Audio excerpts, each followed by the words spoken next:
On the next category, we got extraordinary. It's a mixture of extraordinary shit. People who go out of their way to do the extraordinary work you would never expect to see in your day. We have skills and talents. Barry Sands Lab. Punisher. 0 to 1 million. Don Hilton. Nico! Shout out to Nico. Nico Omilana. Yeah. Nico Omilana. Thank you so much, bro. Kuma Films. Cinematography. Fight Medicine Tree. And Young Lord Daga Dick. That's an interesting name. Thank you. It was impressive clips. It was really quite interesting. One thing I would say, it inspired me to go to, it made me look into myself, into what I can do. What's my skill? What's my talent? What can I bring to the table? And it doesn't always have to be a talent or a skill. Look at people like Nico. This dude inspired the young generation to stand for ourselves. That sense. It's not only us who's doing things to, extraordinary ways. That's the best way I can say it is, sometimes we do things in our lives that we never realize how much impact they have on others. Sometimes we just go out of our way to do things that just make us feel uncomfortable, but we don't know that we are shining their light for the next coming generation. So I truly want to say thank you for putting your time, effort, and really everything you have put in to make this work, to be on this earth and bring. I know you guys know the footage you make, so really thank you for doing that, and I would love for you guys to keep doing that. Londoners will head to the polls to elect our next mayor. It's going to be quite a contest, with the prize the most important job in London. Nico Omilana is the youngest standing to be mayor. YouTube star Nico Omilana. Youngest candidate, independent candidate Nico Omilana. Should people be putting their vote to a YouTuber who's 23 and maybe hasn't got as much experience of life as others? This is a big job in British politics. A person who is elected will be managing a budget of more than £17 billion a year. What do you think about Nico Omilana's trying to become London mayor? Not got a chance. But does he know anything about politics? Making politics a game. Realistically, you're not going to win. It is a disgrace that you're running for mayor. Isn't it really just a bit of a joke? This sort of dangerous element. So how about you go ahead and introduce yourself?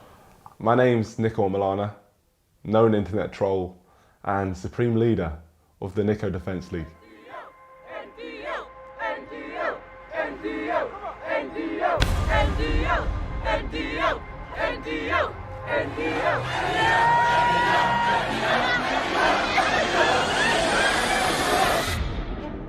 The NDL is the Nico Defence League. Basically, a few years ago, I trolled a racist group called the English Defence League. You really are a schmuck. I think. And they took your teeth as well. Yeah, they did. Which ended up getting me countless death threats, and one of their members told me that I'd never be as big as their group. So we went ahead and made the Nico Defence League. I've started the Nico Defence League.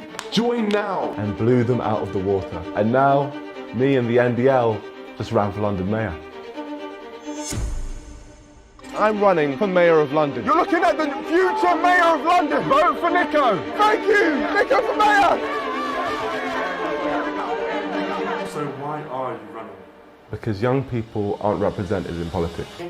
Why they're not voting is not feeling represented by politicians. Younger people don't turn out to vote. Young people are actually engaged with issues that they know about, but politicians currently aren't engaging them. I wanted to show that we can really make waves and shake things up in the political space, and at the very least show that young people will go out and vote when they're really behind something, and hopefully persuade these major parties to try harder to represent young people in future.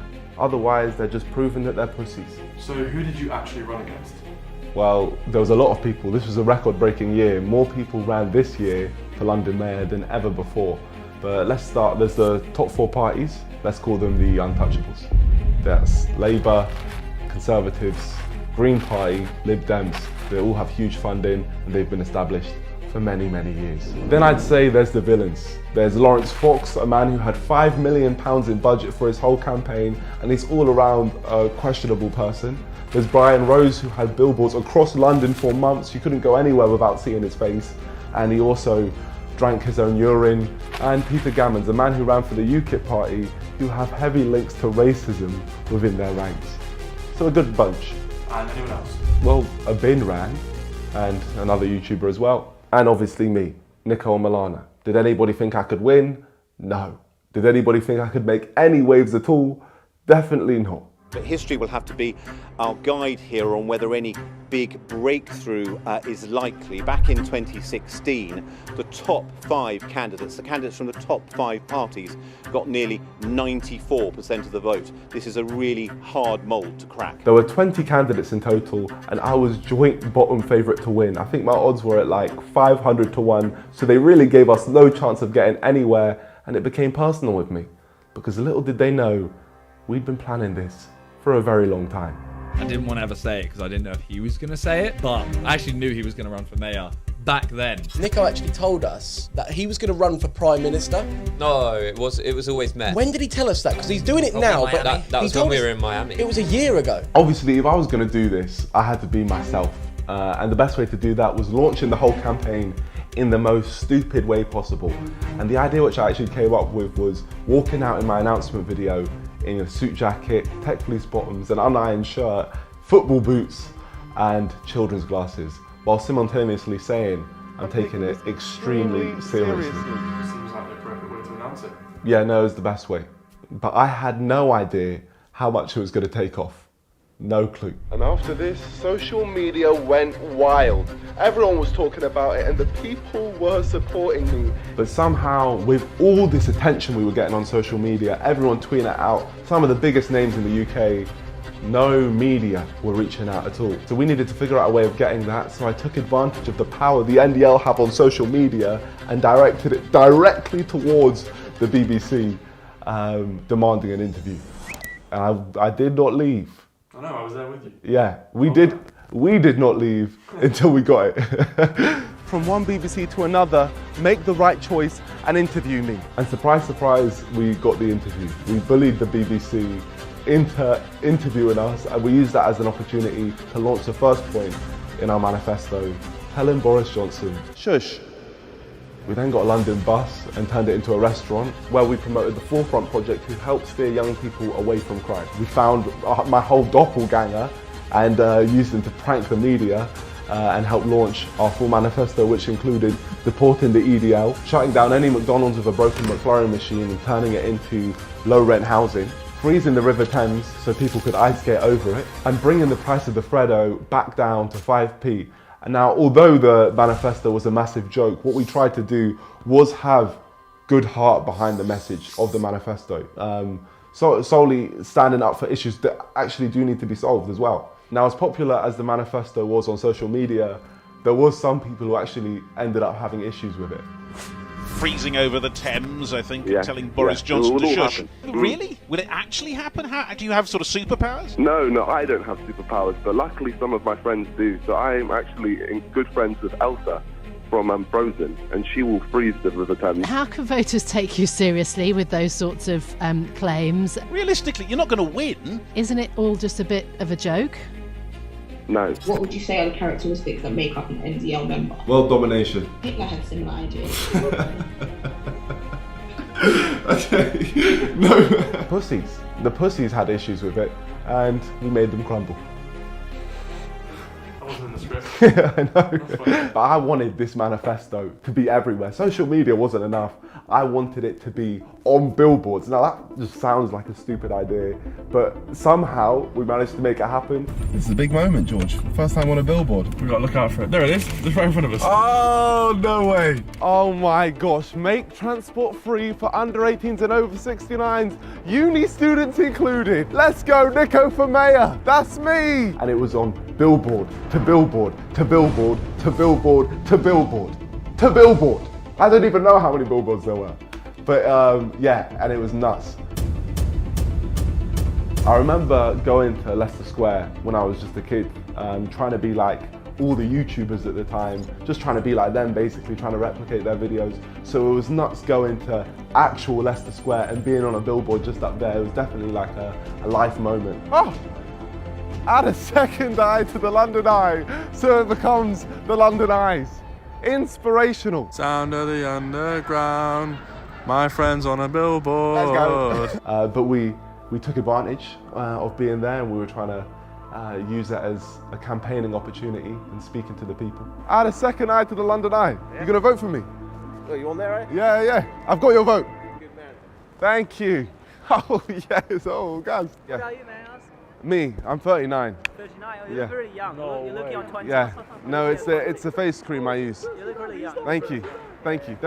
The billboards were sick, but what really ended up blowing me away was all the people who went down to see them. Like, the NDL came out in their masses. Like, it was the first opportunity which I really gave the public to support the campaign and show their support. So seeing everyone sending in their videos, it really was insane. Who should support you? And who is that for Wayne Nico?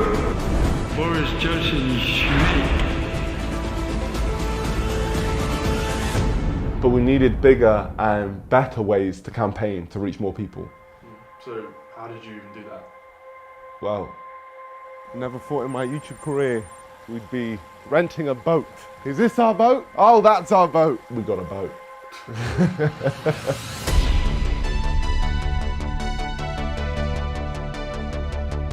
This campaign is ridiculous, man. This is dumb. We did all of our campaigning to that point on the ground. So it was only right to take it to the water. And on the boat, we had Freddos for 5p on the side. So anyone seeing it would have just been like, what the hell is going on? But yeah, no, we got a mariachi band as well, just playing. Fredo price is bad. Fredo price is bad. They're bad. Boris Johnson shoes. Boris Johnson shoes. Vote for Nico. Vote for Nico. May 6th. Vote Nico. Let's go. They were playing my YouTube channel theme, which has been with me since I first started YouTube.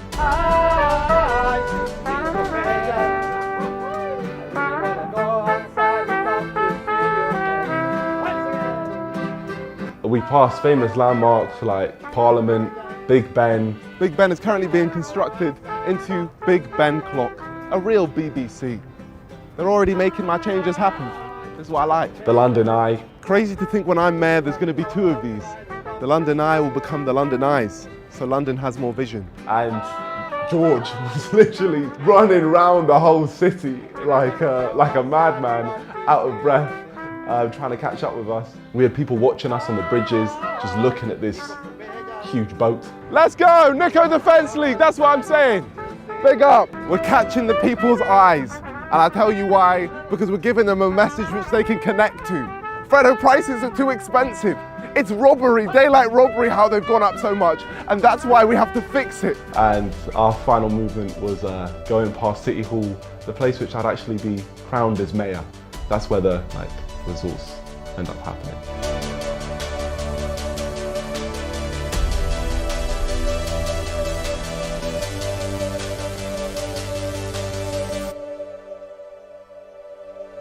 Tonight, it's the final furlong. Just 48 hours till Londoners go to the polls. The mayoral candidates make their final push for votes. The more we campaigned and the longer the election went on, the more ridiculous things got.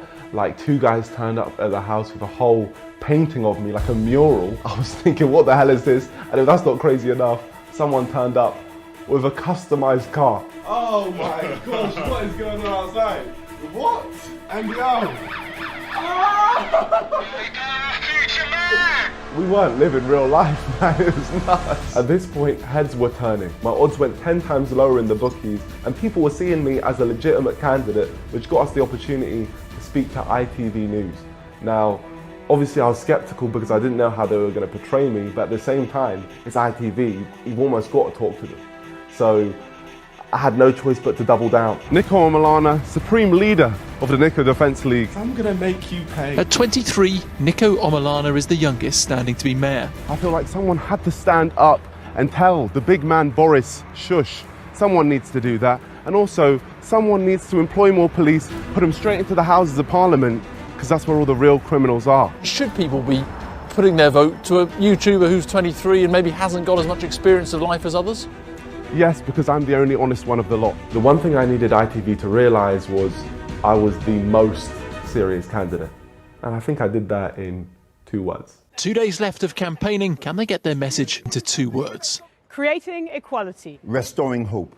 Independent voice. For vibes. Bang! Right there was my whole campaign marketing done. Those 2 words held so much power, and that one face became a meme. Number 1 victory royale, yeah, Fortnite, we about to get down. At one point, my whole Twitter timeline changed their profile picture to my face. Instagram, Twitter, YouTube, TikTok, Vibe Mania was here. But the campaign was coming to an end, the election day was coming, so I took advantage of all that social media hype and used it as one final push to get the people to come out and vote for me. My friends, the election is upon us. Make sure you vote me, Nicole Milana, as your first choice option for London Mayor tomorrow. If you want good vibes in the city, then I am the only person who can make it happen. At 7 a.m. tomorrow, the polls will open in local elections across London and the home county. Polling stations have been open since 7 o'clock this morning to choose the next Mayor of London. Voting booths, if you want to still go along, will be open until 10 o'clock tonight. See, every other candidate definitely thought that because it was election day, campaigning was over. But no, not us. We were only just getting started.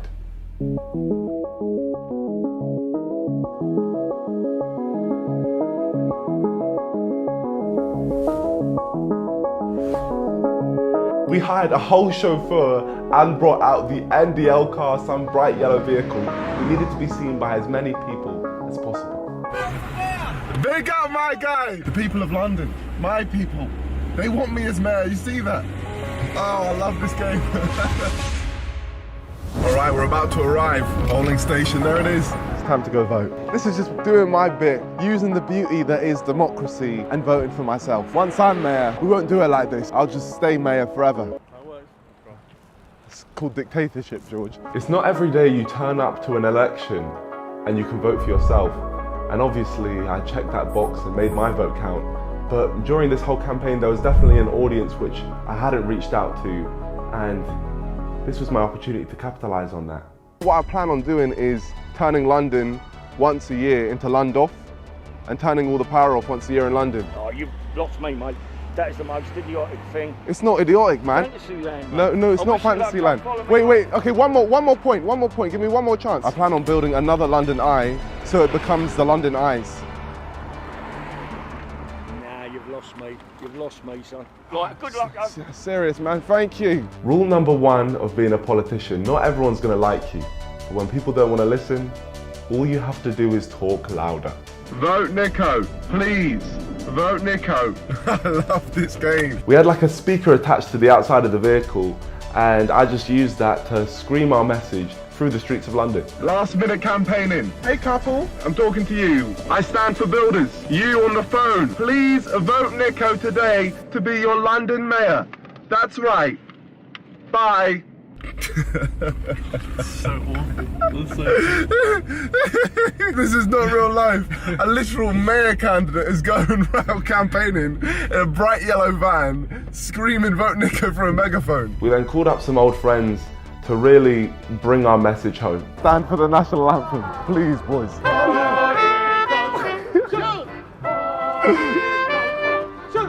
But this time, I joined them. There we go.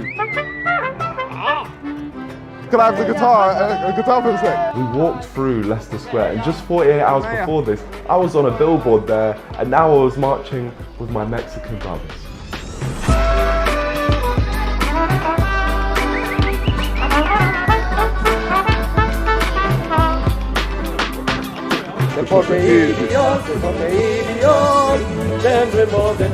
I love this song, the EDL.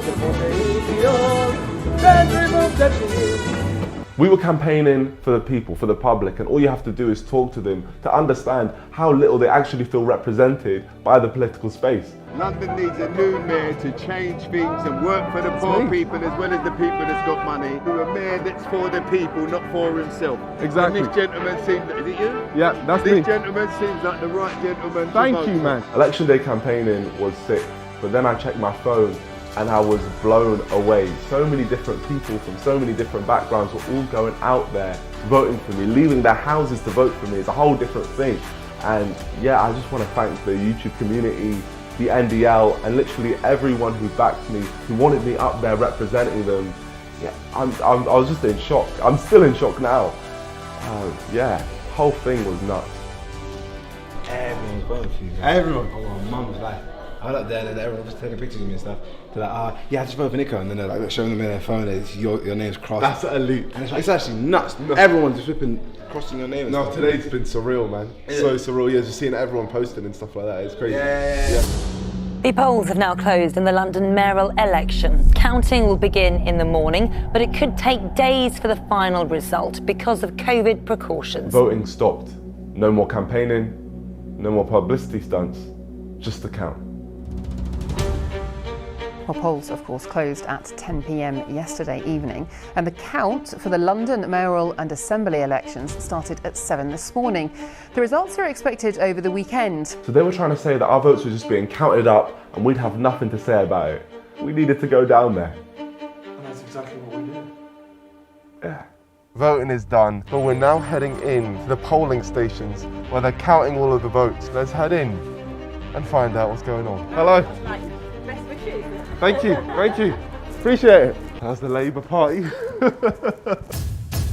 And we're in the halls. All the votes are going on here. They're all counting them up. Hopefully I'm taking an early lead here. So many people were there counting votes. You don't realise how much effort actually goes into these things until you actually run. It was wild, but also very boring.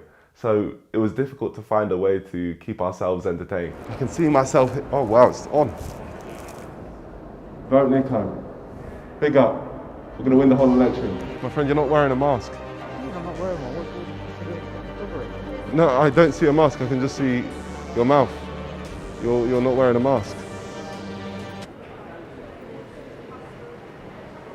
Oh wait, I think I see the strings. Oh wait, no, it's just camouflage. It's just the camouflage. Because it's blended in. Do you get it? Because you're not wearing a mask, it's camouflage? Yeah.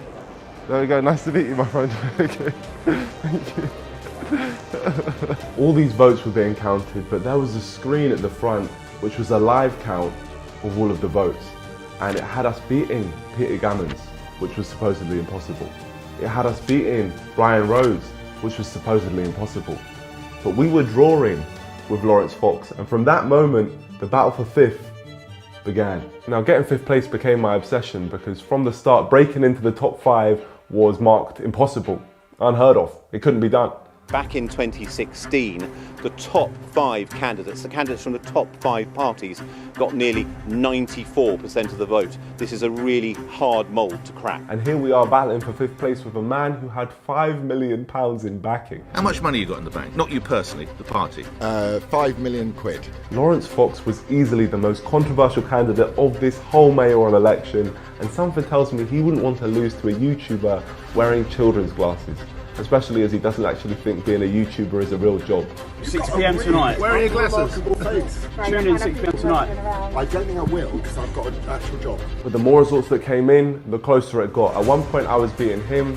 Nico Omilana, 4,678. Laurence Fox, 1,948. And then he was beating me. Laurence Fox, 5,461 votes. Nico Omilana, 2,000 votes.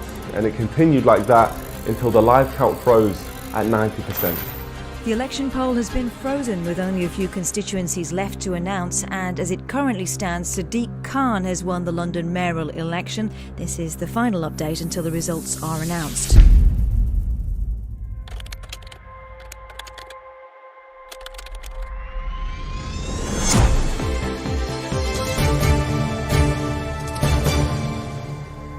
Now the main stories in the capital, and Londoners are still waiting to find out who the city's mayor will be. The latest from officials here is that a winner will be announced tonight sometime after 8:30.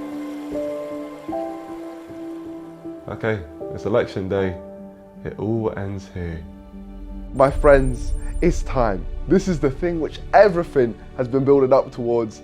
It's results time, baby. Everything we'd been working towards was all for this, and I was just proud of what we'd achieved together as young people. Like, no matter what, the NDL has taken over London in my eyes. Whatever the result was just the icing on the cake.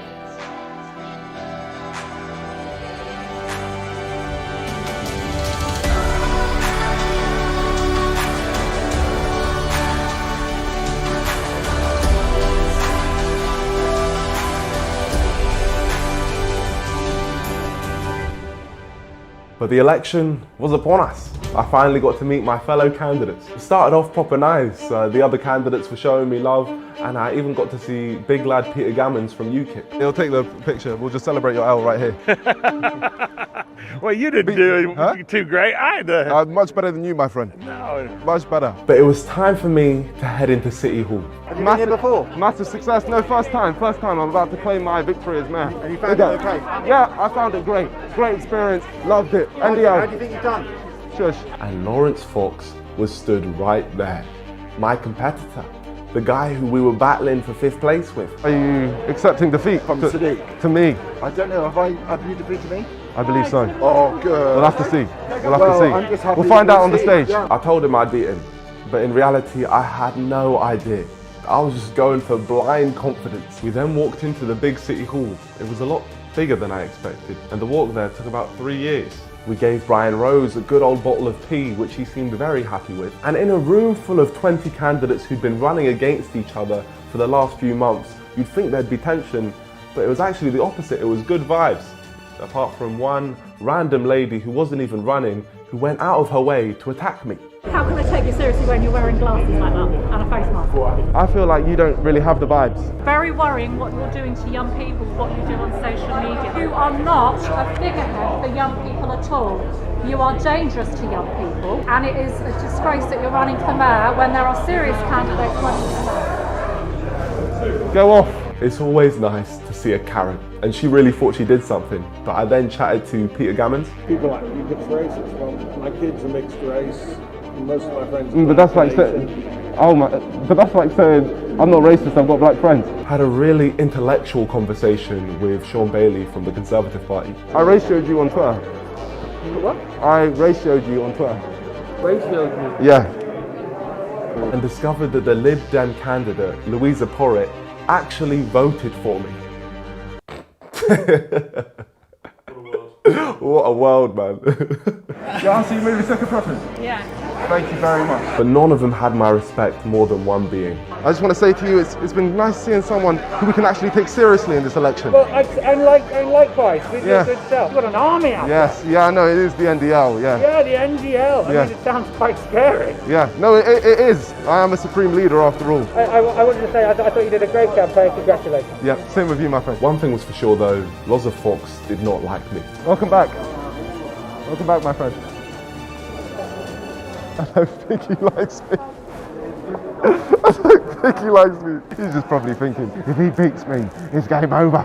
It's game over. It's burning. It's burning. I took that personally. It made me start thinking, you want to walk past and ignore me, Laurence?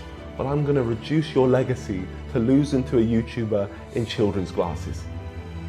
It gave me that extra motivation to win. We have one more constituency to go, City and East. Everything was waiting on East London. We needed a masterclass from them to take us to 5th place. Literally, all we're waiting on now is one constituency. We're 0.1% behind Laurence Fox. The last constituency that we're waiting on is City and East. So all I can do is hope that they bring it home, take us to 5th. Please, pressure's on. We need 5th place. And then the result came in. They took us through the building where they were going to announce the results. I don't know what's going to happen here. I'm just waiting on the results, man. But oh my gosh, guys, we've smashed the targets. I can't believe it, man. It's nuts. We've shown that we can do it, man. We've shown what we can do when we team up. The NDL is the greatest movement in the world. Vibes for life. I won't lie, I was nervous. We put so much work into this whole campaign and it was all going to end right there in that room.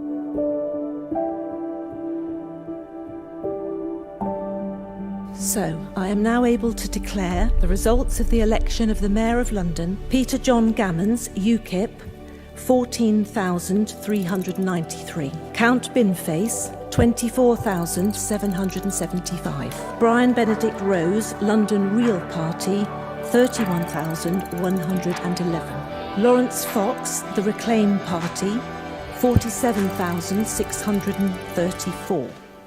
Nico Omilana, Independent, 49,628. And we did it. We did. We came 5th place. I was over the moon. I still am over the moon. But yeah, I was just doing stupid dances, celebrating our victory. East London was the final constituency and they did not let me down. They got me 7,920 votes. We came 4th in the whole constituency, beating a major party, the Lib Dems. In total, 49,628 people went out there and voted for me as their first choice, not even second choice. Almost 50,000 people. That's crazy, man. Honestly, I'm so grateful to everyone who went out to vote and everyone who supported. But yeah, then the winner was announced. I therefore declare Sadiq Aman Khan elected as the Mayor of London. Obviously, I'm not a sore loser, even though I blatantly deserve to win and everyone could see it. But congrats to Sadiq Khan for winning the mayoral election. But poor Lawrence Fox was burning because he lost to me. That poor man. Unlucky, my friend. Congratulations to you. Thank you. 5th place is mine. Good one. Well done for your campaign. 5th place. Let's go. Let's go. Being real, I didn't even know how to react. But then I went outside and so many people were out there celebrating. Subs only. Subs only. It's subs only. That's what I'm saying. Everyone was gassed, and the only reason this was even able to happen was because of everyone who got behind me. We're all a team, and this W belongs to every single person who supported our campaign in any way. It belongs to us all. Absolutely crazy, bro. You're a YouTuber and you come out on top 5, fam. Well done, congratulations, man. I'm just shocked. Flipping hell. My guy! Listen, we did it for the vibes, that's all I want to say. We did it for the vibes, and we've engaged young people. We've shown the young people need to be represented. Big up, let's go. Thank you, my friend. We came 5th. People had millions in budget in their campaigns, and we beat all of them. We're the biggest independent party in London. Thank you, everyone. Big up. Oh, I'm on top of the moon, man. For an independent party to come out of nowhere and come 5th in a major election is unheard of, but we did that. We made it happen. And I'm nothing without the people's support, but together, we've made a dent in politics. And that's what we ran for. There were 20 people in this election, and we came 5th. Millions went into people's campaigns, and we beat all of them. The only people we didn't beat were the major parties. That's nuts. All I can say is thank you. It's crazy, man. All I can say is thank you. Big up the NDL, big up young people just in general, and big up the vibes.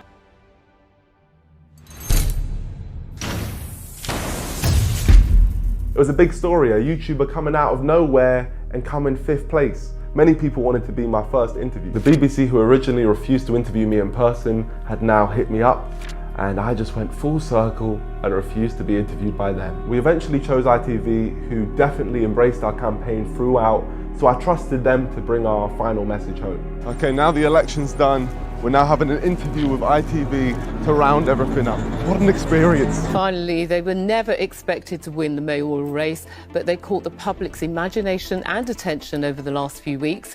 YouTube star Nico Omilana finished in 5th place. The candidate who got the 5th highest number of votes is this man, YouTuber Nico. He earned nearly 50,000 votes, making Nico the most successful independent candidate. What do you think that says about the state of politics in London at the moment? I feel like that says that a lot of people don't feel represented, and they felt like they could get behind my campaign because they feel just that they aren't represented. At the end of the day, the only 4 people we lost to were the 4 biggest parties in the country. I hope that this changes the way that these major parties engage with young people in the future. Nico's political career has stalled before it's really begun, with this bombshell announcement today. It's time for me to retire.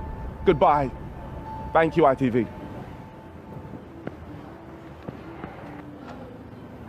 His dramatic exit only slightly shorter than his political career. And your water. And my water. Don't litter. Thanks. Appreciate it, ITV. Sam Holder, ITV News. Needed his coat. I had to retire because, believe it or not, I'm not a politician. But we always said we were running for young people, which is why we made a platform where we could pass the baton on to the young leaders of tomorrow who are doing big things right now, which was the best way we could end this whole thing. When I look back at this election, obviously I was taking the mick out of the political system, and yes, I was trolling people, but what really matters is so many people have connected with it. Stop it! Nico from there, come on, let's go. Vote Nico! For Mayor of London, everyone vote Nico! Vote Nico! Let's go! Let's go team! Listen, stop going there. No matter how much people try, no one can deny the impact which we've made. When the NDL first started 3 years ago, I never ever ever imagined we could be anywhere near this big. From a prank video on a racist organisation, all the way to being the biggest independent party in London. I can't even put it into words.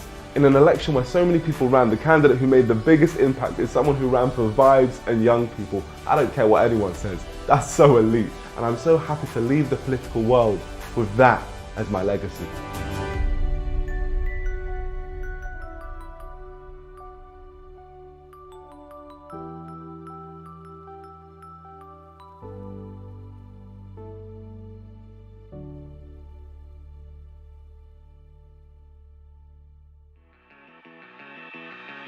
Well, what a journey, and I'm so excited for what's next. So make sure you guys subscribe to join the NDL, and look what I'm wearing right now, the brand new NDL hoodies. And if you think this is good, wait till you see the back. We've taken over London.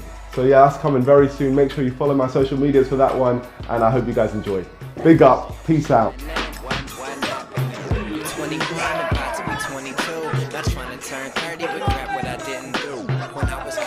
On this music and still in school, cause honestly I'm living my dream and I've been a fool. Here with Bad Bob, one of the contestants in the End of the Trail for 1986. So Bob, you were telling me about the different facets of gunslinging, and also I guess you are known as one of the fastest gunslingers in the world. Yeah, well, I'm listed in the Guinness Book of World Records as the fastest man with a gun who ever lived. Oh. There are 18 world records you can hold in this sport. I hold all 18 and have since 1960. Now, I've won 3,500 trophies, 800 major championships as well. Fast draw is the fastest thing a human being does. Nobody does anything faster than what I do with guns. Can you give it a comparison to something that would come close but is not as fast? Speed of light, which is far beyond it. Right. There is nothing next to it. Now you say, no, what are you talking about? I said, well, and then I have to show you. Okay. Ladies and gentlemen, the fastest gun in the world right here.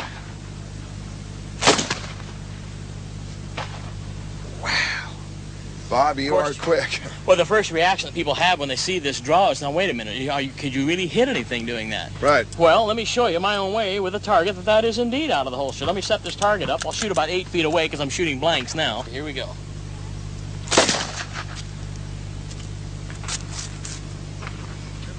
Now, in terms of time, Bob, how quick was that? I draw, cock, level, fire this gun, hit what I'm shooting at in less than 2/100ths of 1 second. Okay, Bob. Now, what exactly are we going to do here? We're going to do something very special for you. At least give it a good try. Now, we're going to take this .45 Colt single action. We got an empty gun here, right? Mm-hmm. We have 2 shots here. Here's one going into the gun. There's one, and here's 2 shots going into the gun. Now we have 2 shots in the gun, right? Mm-hmm. Now, what I'll do is I've got the 2 shots. And what I'll do is draw the gun once. I'll fire it twice, and while I'm at it, take the targets with me as fast as I can. Okay. The idea is to shoot the gun fast twice. Now let's give it a try, and I'll try and do it right the first try, okay? Okay, go ahead. Good luck to you. Okay. You shot both? Hold them. Hot and fired. Hot and fired. That wasn't even a good one. That wasn't even a good one, and both of them are gone. He shot 2, and it sounded like it was 1 shot. We can do that again, make it even better. Let's try that again here just for fun. There's 1. Here's 2. Let's give it a try. Okay? Okay, 2 shots going to sound like 1, and he's going to hit both of the balloons. It still sounded like just one shot to me. On the other but hand, both of the bullets are gone. And the gun's empty, right? Yeah. It's absolutely unbelievable, Bob. You are very, very, very quick.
Lights, camera, action!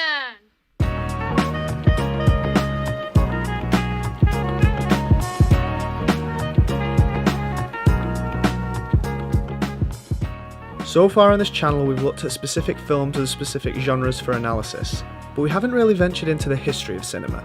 So what better place to start than arguably the most important few years in film culture? If you haven't guessed what I'm talking about the era of the French New Wave. Now odds are, if you study movies or have a keen interest in the medium, then you more than likely have at least heard of this term before, but may not actually know what's so influential about it. I'd encourage everyone by the end of this video to look further into the history of the New Wave, and definitely watch the films associated with it. If you're involved in any of the arts, it's a pretty inspiring story. It shows that you don't need to work at the bottom for years to get to where you want to be. But for those that don't know, and for the sake of brevity, here's the story of the French New Wave's genesis in a nutshell. It's Paris in the late 50s, and 4 French film enthusiasts write and discuss about cinema as they don't have the money to make their own films. Jean-Luc Godard, Francois Truffaut, Claude Chabrol and Jacques Rivette become known as the Young Turks. They talk about how movies feel stale due to a lack of innovation in the industry. For that reason, they decide to create films in their own new and original format. And by doing so, they change the face of cinema.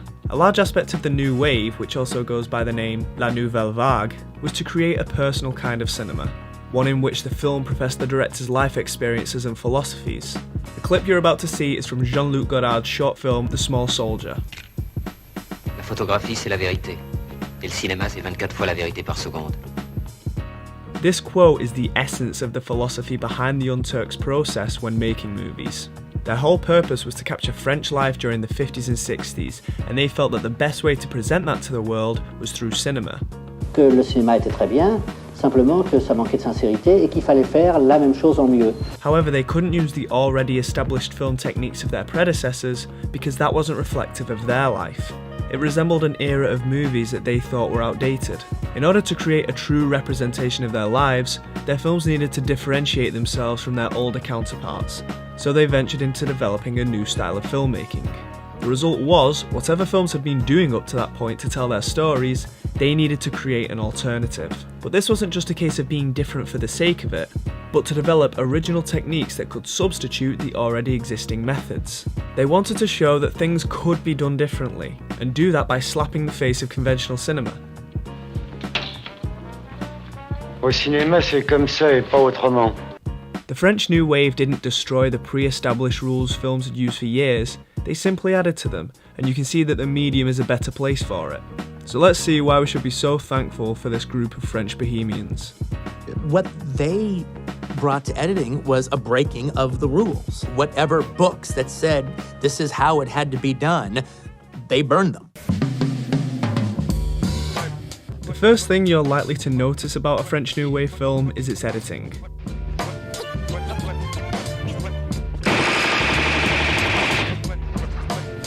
So what was so special about it?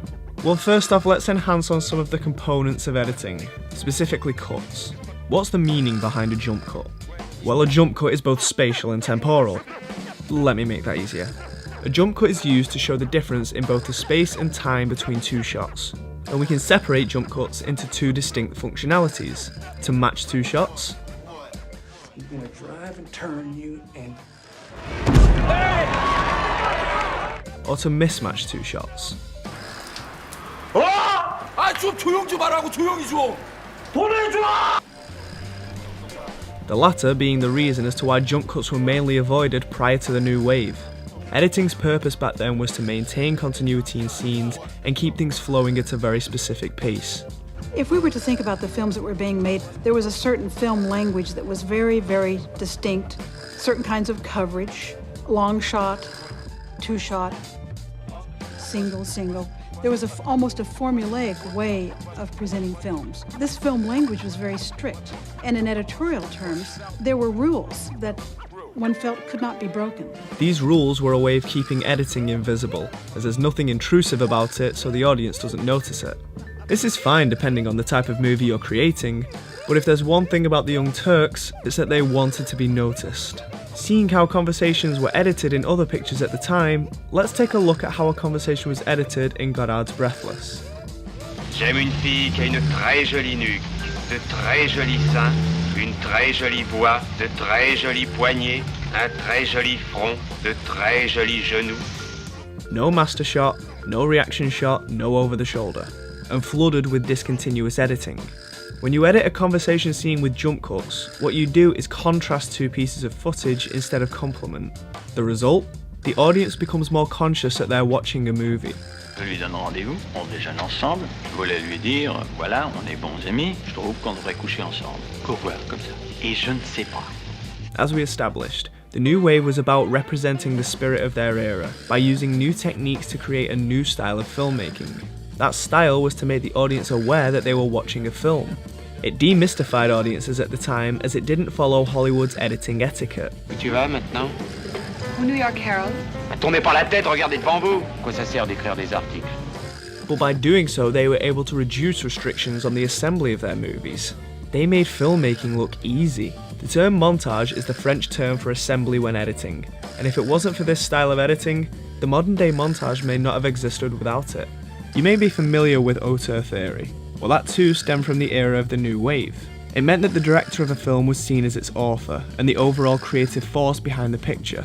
During the New Wave, another theory was created, known as la camera stylo, which literally means that a director should use their camera the same way a writer would use their pen. This simple concept has changed filmmaking. The idea that a director could have his or her own visual trademarks and stylings that would personalise their films has enhanced creativity in this medium since its inception. It's why we have auteurs today. Movies became less dictated by the big studios, and the directors of the French New Wave through their own innovation became auteurs themselves. The editing stylization of the New Wave was too an influence in itself. By cutting out moments that the filmmakers felt weren't important to the scene, it sped up the film. Ever since then, movies' paces have increased significantly.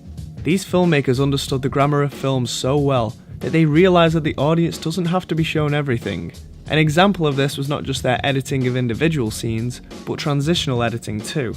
In most older movies, you would move from one location to another through a dissolve, and then you'd have to watch your character walk to wherever it is they were going. This isn't necessary. So what was the New Wave's alternative? Oh la la, Michel. Just cut to it. This comprehension of film language contributed to the golden rule of show don't tell, because they realised that not only do you not need to tell, but sometimes you don't even need to show. But if you do need to introduce a setting, you don't need to spend an entire scene showing off the surroundings. Francois Truffaut would simply pan towards a setting if it was in the same area. That way you have the transition and establishing shot all in one take. Which brings us to the second most noticeable aspect of the new wave, camera movement. Now, handheld cameras weren't used exclusively by the directors of the Nouvelle Vague, but the concept of an unencumbered camera was still in its infancy.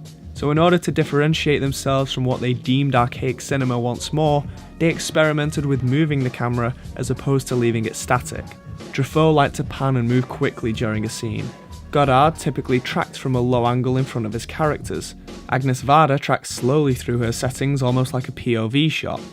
These are just a few instances I've chosen because there's no definitive definition for what a moving camera means in a film, but we can look at the difference between the movement of the new wave compared to the stasis of older flicks. For one, camera movement can make a closed frame scene become an open frame scene. This changes your movie's tone, as the film's environment feels less encapsulated to what's just in the frame. It's like when we see an actor look or interact with a subject off screen. We subconsciously assume that there is a world outside of what we see, but I'm sure I've spoken about this technique before. Pick any scene in any new wave film and you're more than likely to see the camera do something unconventional. Two people talking, camera moves. Someone entering a scene, camera moves. You could argue that this was art through adversity as they couldn't afford the best technology at the time, but regardless, this technique became a staple of the new wave. The directors took influence from documentaries of the time to capture a fly-on-the-wall feel. The movements of the camera were blurring the lines between art and reality. But the thing that I find most interesting about this is that because the directors of the new wave wanted to be different from what they called cinema du papa, whenever camera movement was typically used for a scene, they would use editing. And whenever editing was typically used, they used camera movement. Here's a clip from Double Indemnity.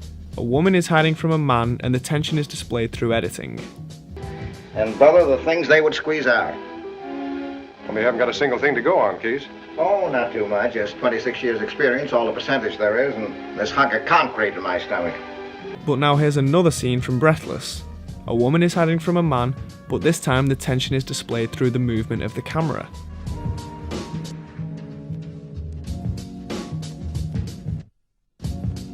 An alternative. They didn't want to be different for the sake of it, they wanted to find new methods that worked in the same way the older techniques did. And if the editing and movement of the camera wasn't enough to change the style of films forever, the other thing the new wave was famous for was its unorthodox in-your-face approach. But once more, all they were really doing were finding new ways to convey the same message. For example, you need to show something important to the audience. So what's the best way to do that? Most people would probably say a close-up, and yeah, that's fine. But remember, that's not the style of the Nouvelle Vague. They didn't want to immerse you in a realistic sense, their techniques were very playful. Une seconde. So instead of a close-up, how about altering the frame itself? This still gives us the same function as a close-up, as the camera is drawing our attention to a specific point in the scene. Playing with the frame and developing alternate techniques has been essential in newer auteurs enhancing their own styles. By using this technique, you can go from a close-up to a wider angle, without cutting or even moving the camera, all while maintaining the essence of that self-aware style. They even broke their own newly established rules of editing. Instead of using montages, which their films used extensively, show multiple shots of the same scene at once in the frame. Another famous technique to show emphasis was to use freeze frames. Again, this could have been done with a close-up or perhaps a slow zoom to enhance the subject of a scene, but instead they took a snapshot of the moment. I find this technique more dramatic because it's almost as though it immortalizes a moment in time. If cinema is truth 24 times a second, it makes you wonder, what was so spectacular about that one truth? With all these techniques, you're still conveying various pieces of information to the viewer, but doing so by altering the perceptions of what you're allowed to do with cinema. These directors were still breaking the fourth wall, which by the way was another technique that they enjoyed using. If you're still skeptical as to whether the Nouvelle Vague intentionally toyed with the audience's expectations, just look at how many times their movies directly acknowledge them. Régalera. Voyez, elle pense qu'à rigoler. À qui tu parles? Spectateur. The Nouvelle Vague wanted to have the audience tested as to what could be a movie and how they could push the boundaries of storytelling, not just with their techniques, but with their content too. Many of the films would often feature non sequiturs because they could. It added to the free-spirited nature they aimed for. For 30 to 40 years, cinema had been dominated by rules of continuity and rules of matching and establishing shots, which had produced completely seamless cinema. People broke those rules. So what can we learn from the directors and the films of the French New Wave? Well, the best way to see their influence is to just watch the films. They're so ahead of their time, it's not difficult to see. You don't think the editing is that spectacular? Tell that to Scorsese. The idea of the director as an author and the film as their novel wasn't a unique perspective? Tell that to Tarantino. And camera movement was just a basic technique? Tell that to Emmanuel Lubezki. The thing that the filmmakers of La Nouvelle Vague did was utilise one of the most important thought processes I think there is for an artist. Look at what works in your medium and think, how can it be done differently? Because if you don't have anything new to say, what's the point of saying anything? So try it. Whatever your next creative endeavour might be, look at what everyone else is doing and think of a new way it can be done. And you might see that sometimes by breaking the rules, you can make new ones of your own.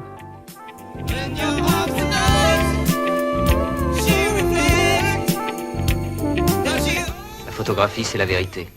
Et le cinéma, c'est 24 fois la vérité.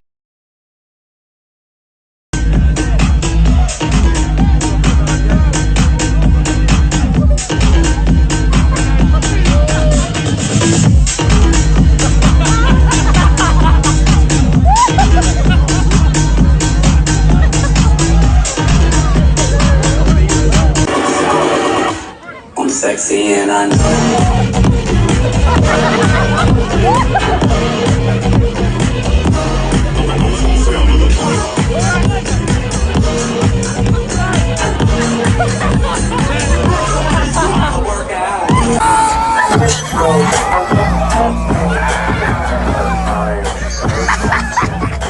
Oh my!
watching, guys. We just want to thank Sunshine Ding and Paul Adoy for letting us film with them today. Feel free to subscribe if you enjoyed the video and leave us a comment in the comment section below. And we'll see you next time. We love you.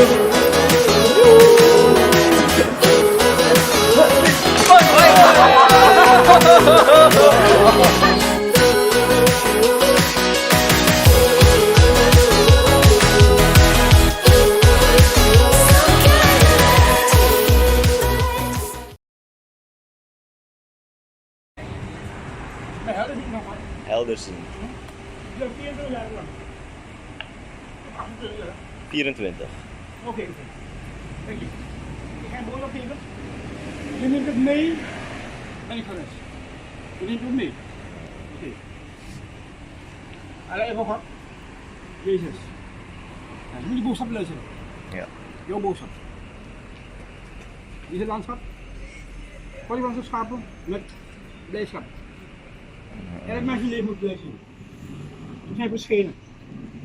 Door de Heilige Geest. De geest die op de wereld komen, jij. Jij. Je inzetten. In het goede. Is het levensdag. Ja, goede vruchten. Voor mij op weg. Wat we moeten naderen, door God te danken. En te smeken dat hij hoe alles mag verwijderen in je toekomst wat negatief is. Jij bent hier. Prijs God. Voor alle deelnemers. En hou God vast. Deze vriendin. Nou God eenparig. En hun nou. Dat zijn heel goed. Ik heb eigenlijk geen vriendin meer, maar is wel een mooie dame. Ja, zoals je voelt, hè? Ja. Die toekomstige. Oké, geef wat je vrouw. Oh, wat zo fijn. Ze heeft mooie bobby's daar zo. Ja, hé, dat. Wauw. Nog mooier, nog mooier. Bo. Kijk je? Zo. Kijk, heb je hier en zo'n kracht die elk mens tegen. Ja. Wanneer je goed doet, is het gewoon een kracht die je mag beschermen en mag wakker maken. Dat is een zegen. Dankjewel, man. Hij houdt die vogel. Heb je hier? Nice, nice. Ongeacht de vijand die moeten we geven en ze niet hebben. Wat God zegt, elk mens tegengaan. Wat we zaaien, we liever op het einde, dan ben je weg. Wat wil wakker? Hoe je komt, heb jij zelf gedaan. Je moet goed zaaien. Mensen, we hebben het gezien. Kunstwerk van Mr. Fox. Fox. Dit is Fox. Refproject 71. Refproject 71. Refproject 71. Ai, steunen jullie deze heer, jongen. Hij gaat plekken. Wat je ons ziet. Ai, aboe, geweldig. Tell me, what is your name? My name is Suborna Isaac Berry. And how old are you? 5 now. What is your most favorite subject to study? Math. You like math? Yeah. Good for you. And what is it that you like so much about math? Well, I want to solve a problem about it right now. Okay. What problem would you like to solve? Can I give you a problem? Yeah. Okay. So I like to go on. I like to ride my bicycle. So if I ride my bicycle for 30 miles, and if I tell you where my position is as a function of time, can I give you that function? I'll write what my position was as a function of time. So P of t is equal to g divided by 3 times t squared. That's my position function. And when I was riding, in the first 20 miles, I saw speed limit signs that said 25 miles an hour. And what you gotta tell me is, did I break the law? Can you use math to tell me that? Yeah. How do you do it? Yeah, we don't, we'll use that function later in the math. Okay.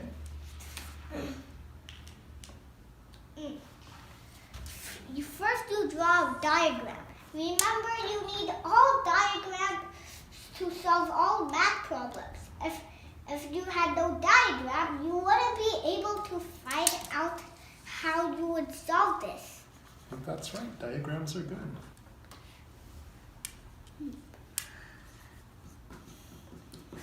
I mean, it's at rest, then the initial must always be 0 or t initial. So this is your bike. I don't usually know how to draw a bike right now, so I'll just draw a skateboard. Okay. A skateboard is fine. I like to skateboard too. So D1, there's nothing because let's make this longer. So D1 we don't know, and T1 is equal to 1. How would that even be possible? So in D2, as you said, there was the speed limit sign, 25 mph. That stands for mile per hour, and D2 equals to 20. T2 is equal to we don't know, and at the final, let's just draw a flag. So that means that the final equals to we don't know, and T final is equal to 3/2, otherwise known as 1.5. Do the graph. You always need space for the points to intersect. So this time we're gonna use only 3 spaces. 1, 2, 3. This is 0.5. This is 1, 2, 3. This is 1 and 1, 2, 3. This is 1.5. Okay. So, and this is the origin. It's not just for the numbers. It's also for the parabola and the other stuff. So, whoops. So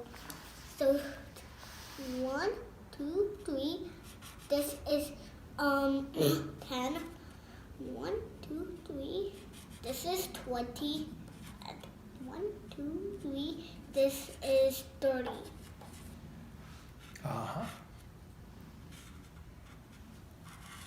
They'll probably intersect on the line some way.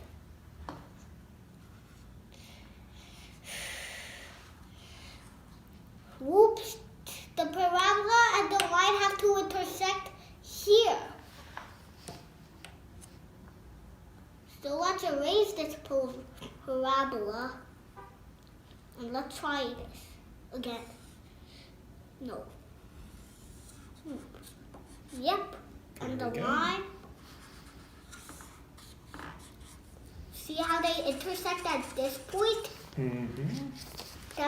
That's we have to find the velocity of the line at that case. So we'll do that after we find df. As we know, it's still missing. So the final, we actually use P of t equals to 3/3t squared. But if you already know the time, you just need to use this. 40/3t squared. So now we get 40/3, 3/2 squared. So if you do the math, 3 times 3 equals 9 in the 3 multiplications table. And 2 times 2 equals 4 in the 2 multiplications table. So let's copy those answers down. So 40/3 times 9 over 4. So 4 goes to 40 10 times. I gotta push my zero in if I want to sit.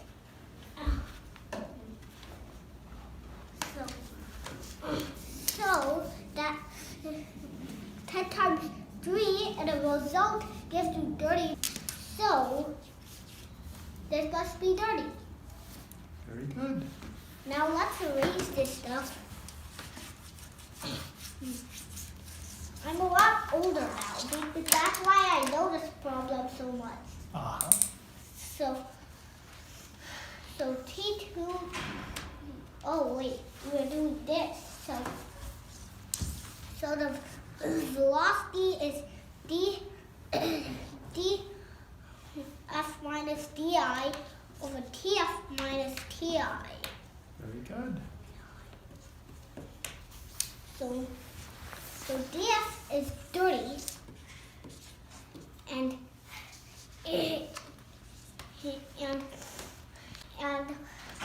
the initial is always 0. So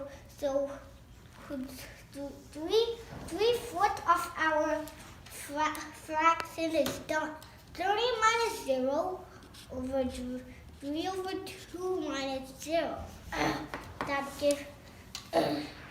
That leaves us with 30 times. We flip this fraction like this. So 2 goes to the top and 3 goes to the bottom. Let's copy that down. So 2 and 3. So 3 goes to 30 10 times. So that gives us a result of 10 times 2 equals 20 because in the truth table 2 times 10 equals 20. Very good.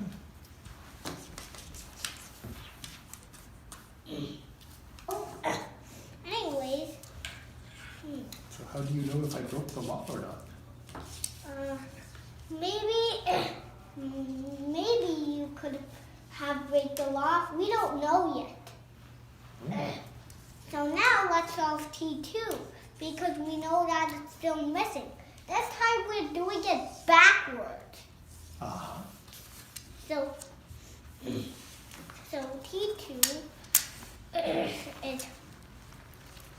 T2 usually it's actually P of T equals 40 over 3t squared. I'm using P of T because we don't know the time. T2, so it's equal to 1. So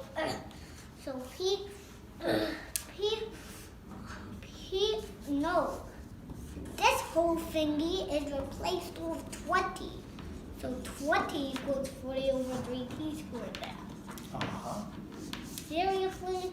So now we add 3 over 40, the reverse of 40 over 3 to both sides.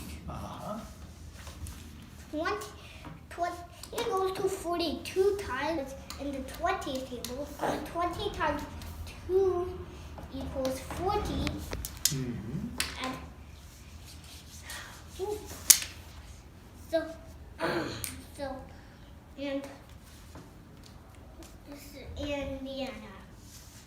these guys cancel. Even though the t square is still there. So that's not included. So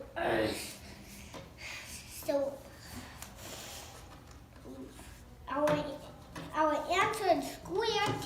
If it would be t squared, it will be 3 over 2 like TF is, but it's actually T2.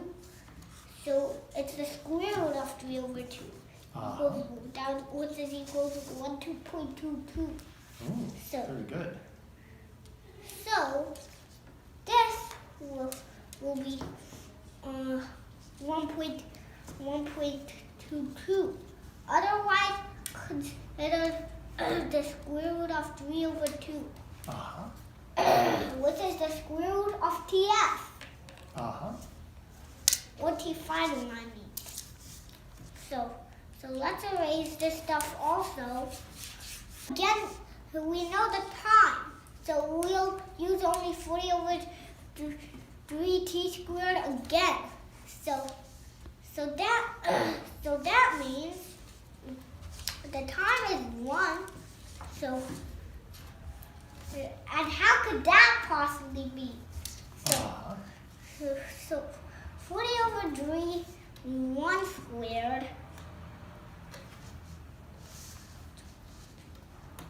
would leave the same result except for the t squared, because the t is replaced by 1.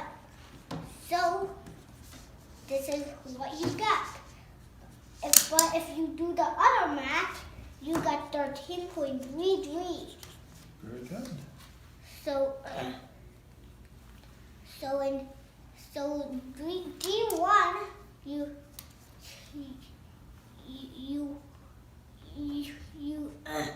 you get 13.33. Excellent. So T1 equals 1 and D1 equals 13.33, otherwise considered as 40 over 3. Just add t squared, that's our position function. Very good. Oops, forgot to write it here.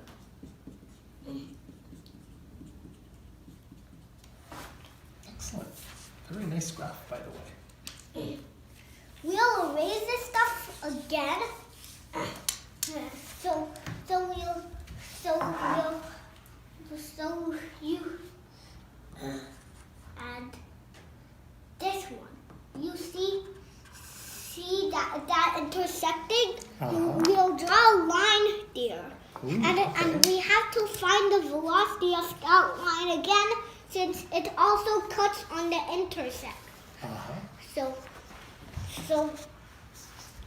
V equals what? So we'll do this and then just the calculus. So D2 minus D1 over T2 minus T1. Which you know D2 is 20 minus D1 is 13.33, otherwise considered as 40 over 3. But let's just write 13.33 for now. Over T2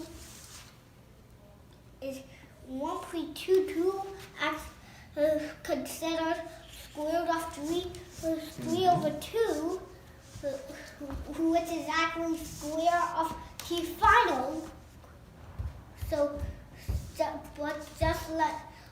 But let's just write 1.22 for now, minus T1 equals 1. So yeah, that gives us 6.74. I don't know the rest of that. It might sound like pi or something. And 1.22 minus 1, which is 0.22, which is equals to 31 mph. Oh, is that right? Yeah. Okay. Wait, no. Does that sound like I'm breaking the law? I don't know. Now I'm kind of worried. No, 31 is bigger than 25. If it would have been that mph, you would have broke the law, but it's not that mph. So I could be in big trouble. I gotta know. Did I break the law or not? It's a little bit close to 31 mph. Okay. P of t equals 40 over 3 t squared. Hey, that's our position function. So P prime of t equals to limit as delta t goes to 0.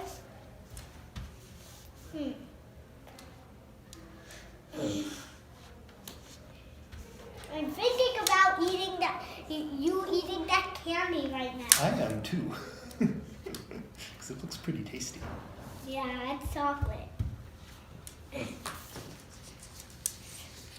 So limit as delta t goes to 0. 40 over 3 parentheses t squared plus delta t whole squared minus 40 over 3 t squared. That's how our partition functions. Wow, okay. Over delta t. Uh-huh. P prime of t equals limit as delta t goes to 0. So 40 over 3. How did this just get bigger? T squared plus 2t delta t plus delta t squared minus 40 over 3t squared. Wow. Wow, that's a very big one. That's a big formula. Over delta t. So we'll distribute this stuff. Okay. So if we do, that gives us p prime of t what? You'll get an even bigger formula. Really? Yeah. Limit as delta t goes to 0. 40 over 3t squared plus 2t plus 80 over 3t delta t plus 40 over 3 delta t squared minus 40 over 3 t squared. I meant to get this parenthesis over delta t. I couldn't have space. Kind of running out of space. Yeah. So that can't leaves us canceling out 40 over 3t squared and this one. So 5 of t equals limit as delta t goes to 0 plus 40 over the delta t squared over delta t squared. Wait, this is 80 over 3t delta t plus 40 over 3 delta t squared. So looks good. So p prime of t equals to limit as delta t goes to 0. Watch this. Delta t parenthesis 80 over 3t plus 40 over 3 delta t over delta t. Delta t canceled. This is kind of like y equals x squared. So p prime of t equals to 40 over 3t delta t goes to 0. So the start of the equation kind of gives you a clue. So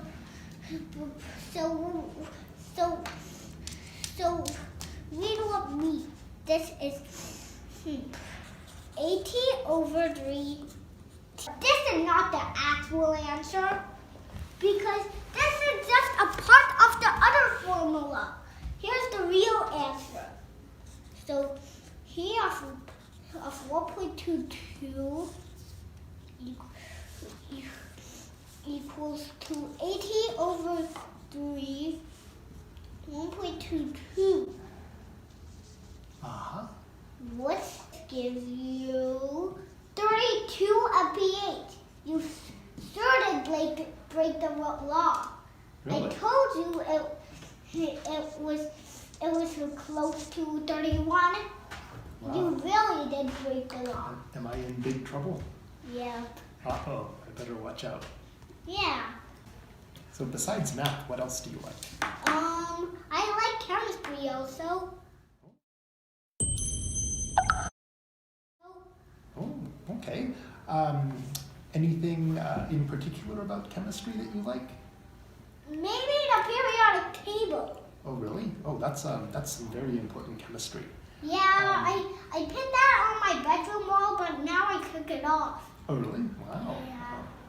That's a nice thing to have on your bedroom wall. Let's see. Would you like to write the first 100 elements of the periodic table? Yeah, but there's actually 118. Oh, really?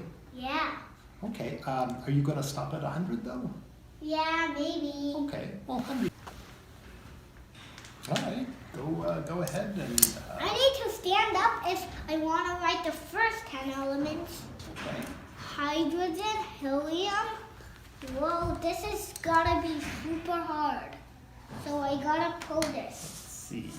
Do you want me to hold it up for you like this? Is this easier? Maybe, yeah. Lithium, beryllium, boron, carbon, nitrogen, oxygen, fluoride, neon. Hey, this is almost like your board. Uh-huh. So, sodium, magnesium, aluminum, silicon, phosphorus, sulfur, fluoride, argon, potassium, potassium, calcium. I'm now getting smarter and I'm doing things faster because I'm getting older. Well, you're getting, older and you know more practice. That's good. Yeah. Scandium, titanium, vanadium, chromium, manganese, iron, cobalt, nickel, copper, zinc. Copper and zinc are the two elements you use for a lemon battery. That's why they're special. Wow. Yeah, I remember when you made a lemon battery for me once. Yeah, the other time I met you. I'm not gonna do it today because my dad might not have time. Okay, maybe you can make another lemon battery for me some other time. Yeah. So, gallium, germanium, arsenic, selenium, arsenic, selenium, bromine, krypton, rubidium, strontium, yttrium, and zirconium. If I make a mistake on the periodic table, that's okay because everyone does mistakes. That's true. Everyone does. Yeah. Zirconium, niobium, molybdenum, magnesium, rubidium, rhodium. Wow, this is pretty. Your markers are pretty better than compared to mine. Oh, really? Okay. Well, if you need another marker, you can always borrow it. Oh, I don't need it. I already have a marker. Sodium. Wait. So, rhodium, palladium, silver, cadmium, indium, tin. Don't worry, we don't need this eraser. I could erase with my hands. Okay, if you want.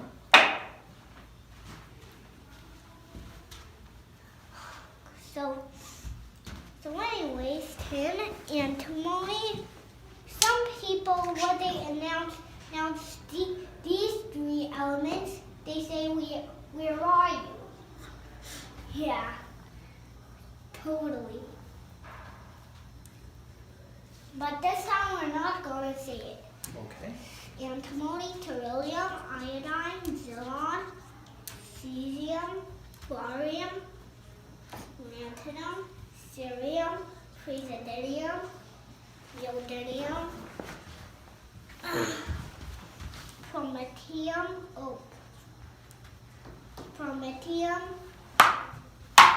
samarium, europium, gadolinium, terbium, dysprosium, semium.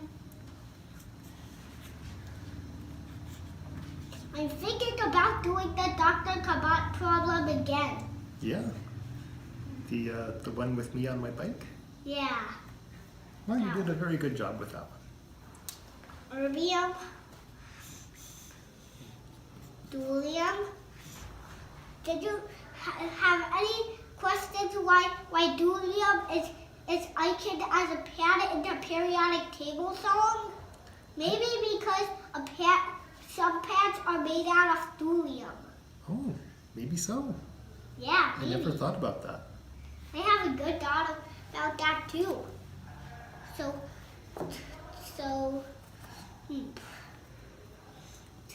this is thulium, ytterbium,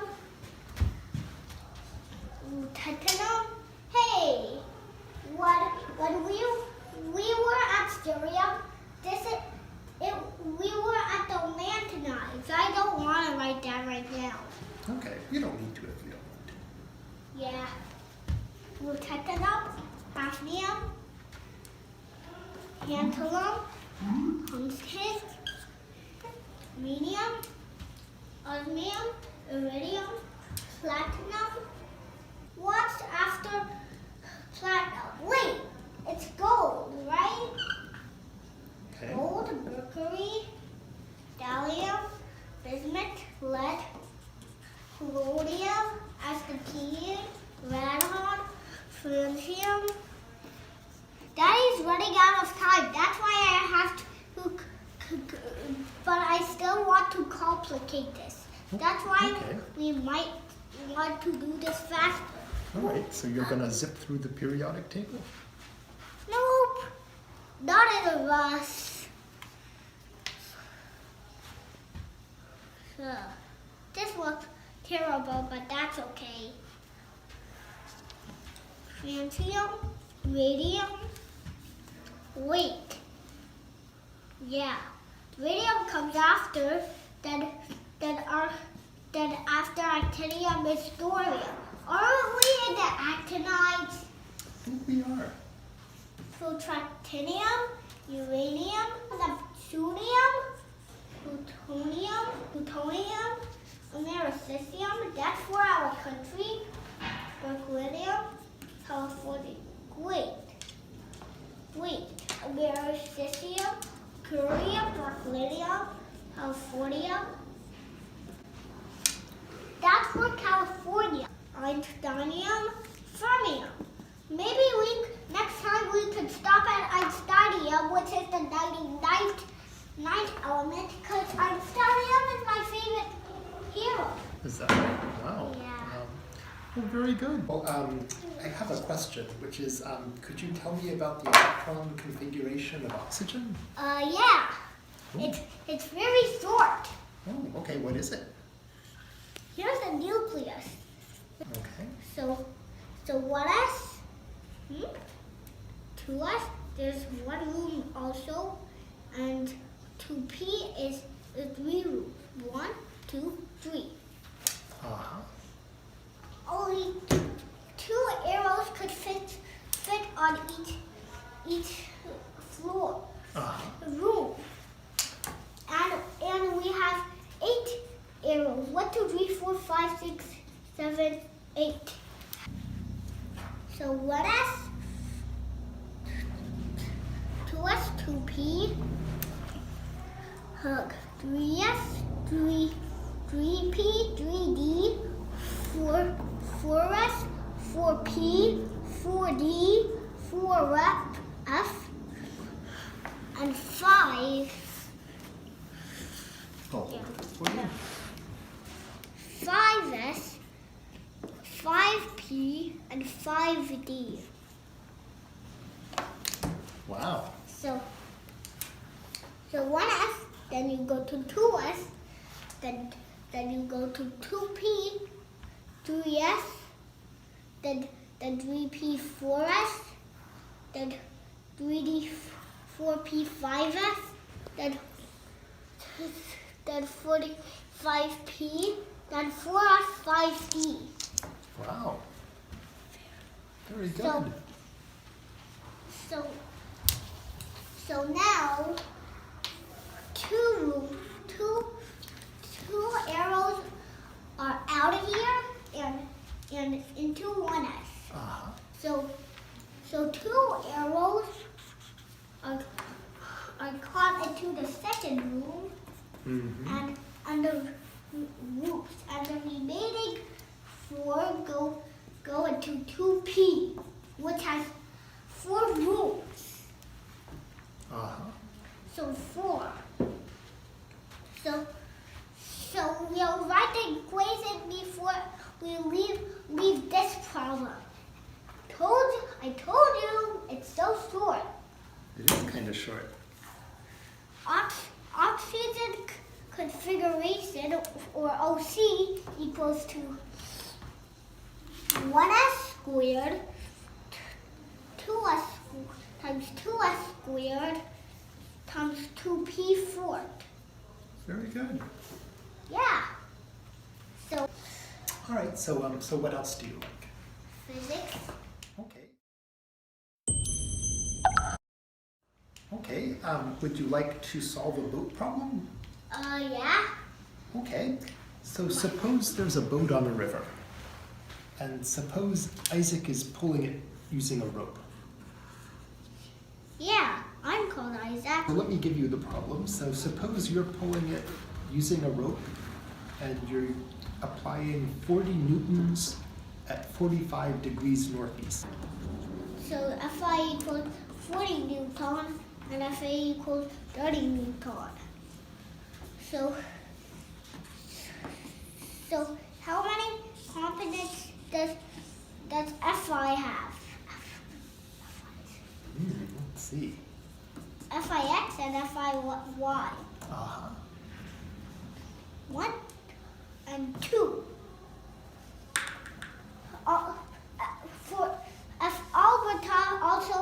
Force Alberta also has 2 components, but let's talk about that later. Okay, let's do your force first. Yeah, let's do my force first because I'm younger. Makes sense. Yep. My brother is 14. Oh, wow. 5 plus 9 is 14. That's true. He's 9 years older than me each year. Yeah. Well, someday you're going to be 14. Yeah. So Fix equals to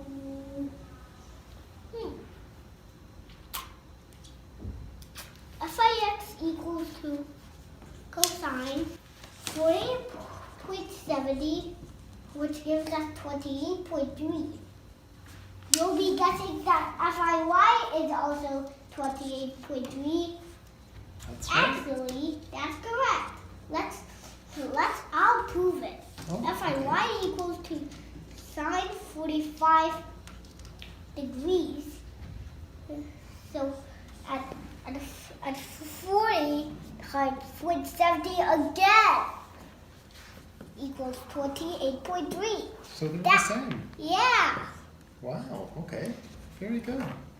But for Alberta, they're not the same. Here, I'll change this for you very fast.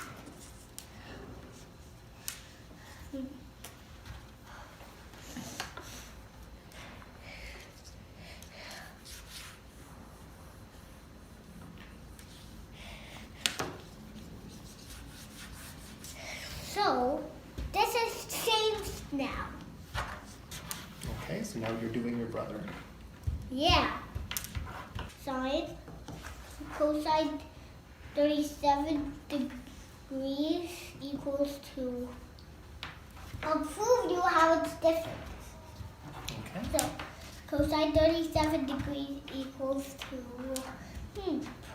It's...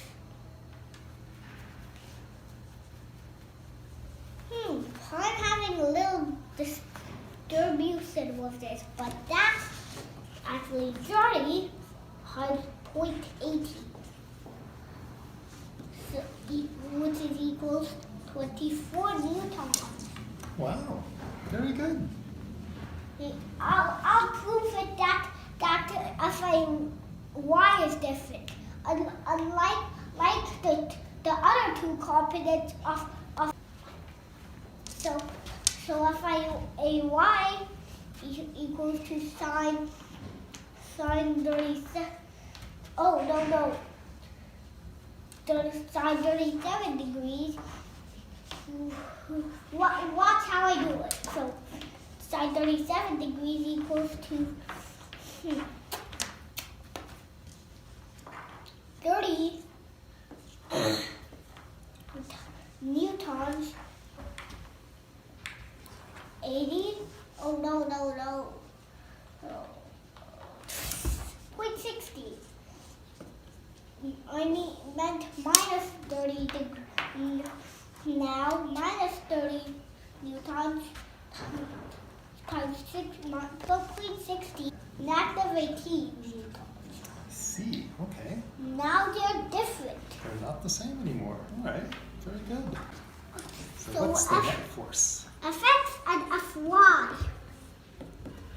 which Fx is equal Fi at x, which is x dx, and Fy is equal to Fx equal to Fpx and plus F my brother x, Fax and Fix. So I for Isaac. So Fix plus Fax and Phi plus Fae. Uh-huh. So and if you add those, what do you get? We get 28.3 plus 24, which is equal to 52.3. Very good. 5 plus Fae equals to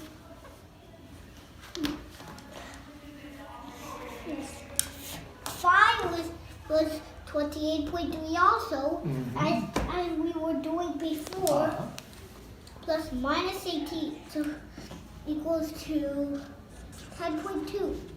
Very good. So here's a Pythagorean. Let's use the Pythagorean method. Sounds good to me. So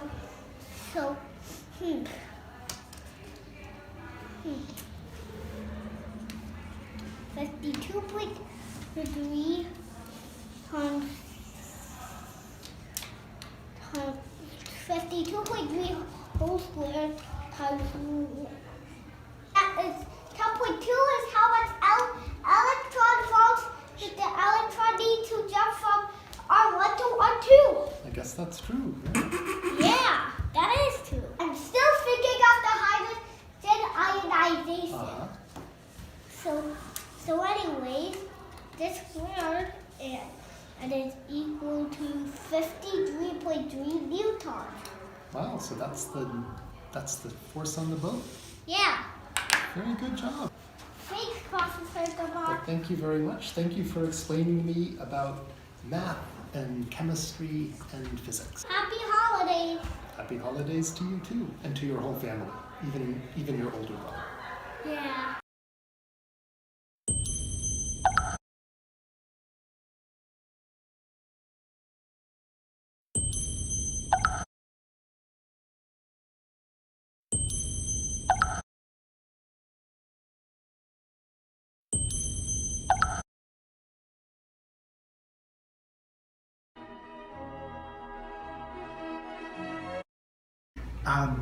The 2 points are 1, 2 and 5, 10.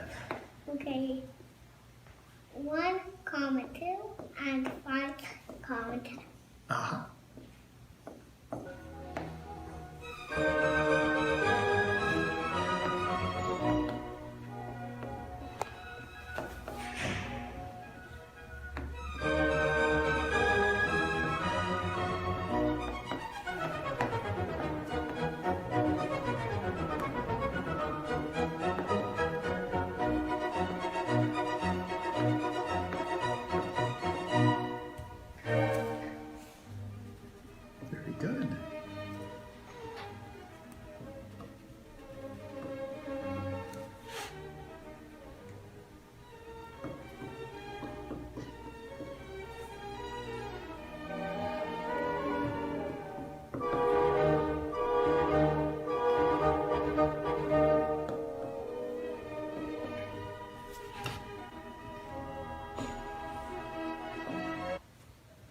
Very good.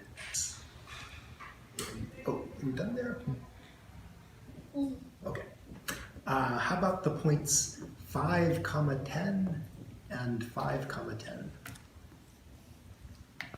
Yeah, but it turns out to be an undefined. Really? Okay. It's undefined? Yeah, because it is 0 over 0. Ah, I see.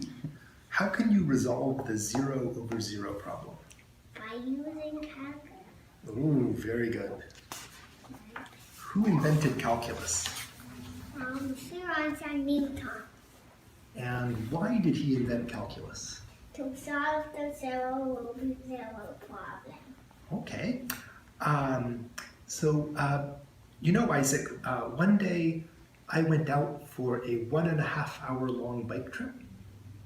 And can I give you my position function? Yeah. My position function is P of t equals 40 divided by 3 times t squared. Is that a good position function? Yeah. Okay, good. And in 20 miles, I saw that the speed limit sign was 25 miles an hour. So what I want to know is, did I break the law? That sounds like a 0 over 0 problem. It is. How can you solve it? I was told what tech course in the economy. Okay, that sounds like fun. Why don't you go ahead and show it to me?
Excellent. Would you like to do some calculus? Can you take the derivative of the function y equals x squared? Yeah. How do you do it?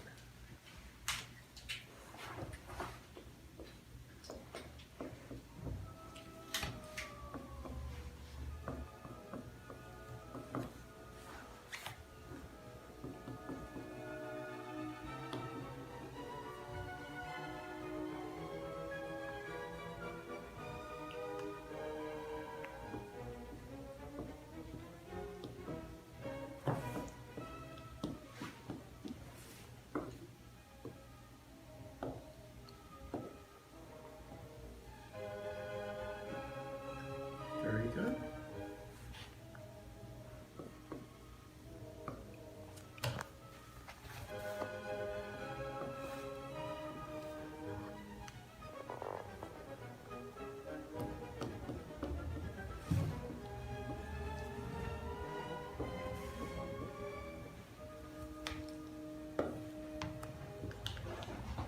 Excellent.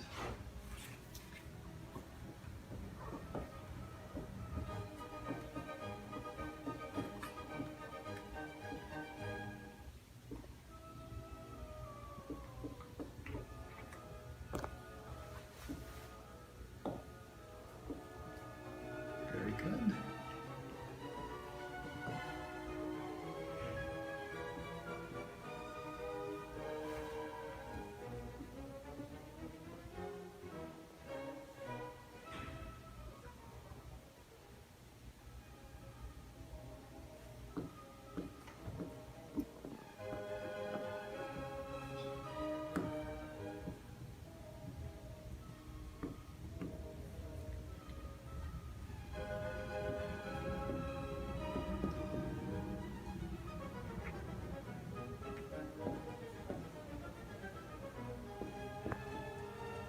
Wow, that's a very long. That is a long problem, but you did it very well. Good job. Excellent. Can you take the derivative of y equals x squared using the power rule? Yeah. How do you do that?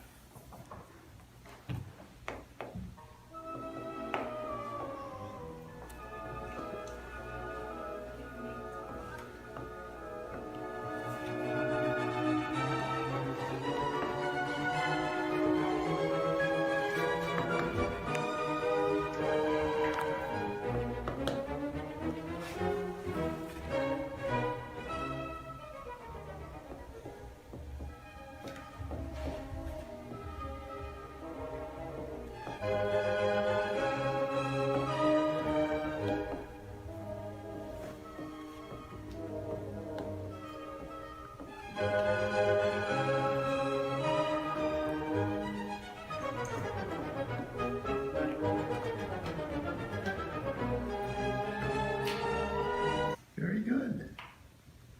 Excellent job. Wow, that was a very easy. That does make it easier. That is true. Yeah. Can I give you another function? Yeah. How about, can you take the derivative of y is equal to x plus 1 times x minus 1? And That sounds like different. that it's different. Can you use the product rule to solve it? Yeah, I gotta. Y equals x plus 1 times x minus 1. This function, so this is the first and this is the second. Uh-huh. So the derivative of first times second plus the derivative of second times first. Uh-huh.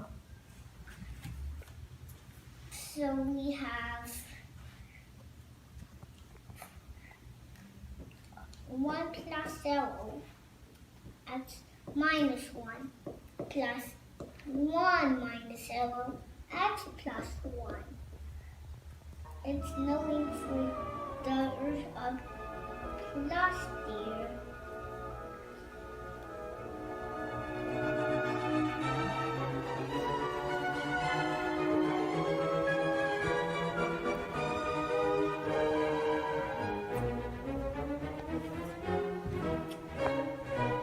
So we have 1 x minus 1 plus 1 x plus 1. Mm-hmm. So this time we need to be step E U. Ooh, that's a big word. Okay? The CPU want to both sides.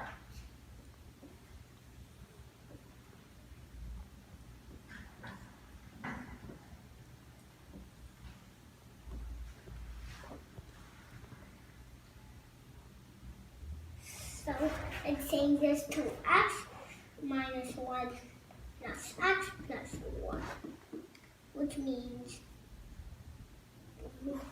1, 1 cancel.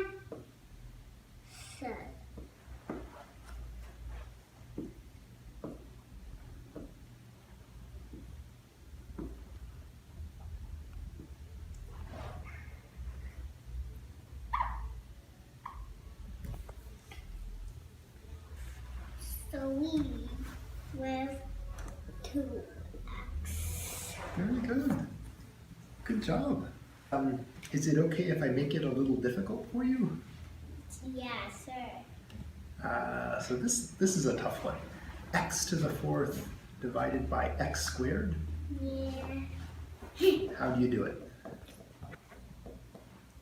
So we have x to the 4th divided by x squared. So we have, Do you use the quotient rule? yeah. Excellent. So we have derivative of top times bottom minus derivative of bottom times top over bottom. So here's what we mean.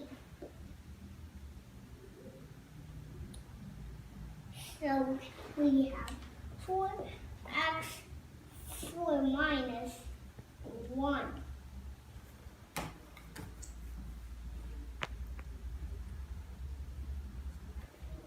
Mm-hmm.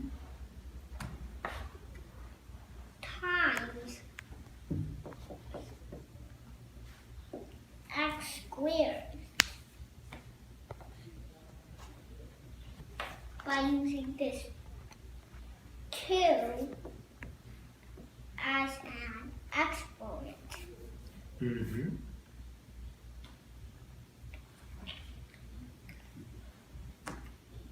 Which we use this minus symbol like just a line. 2x to minus 1.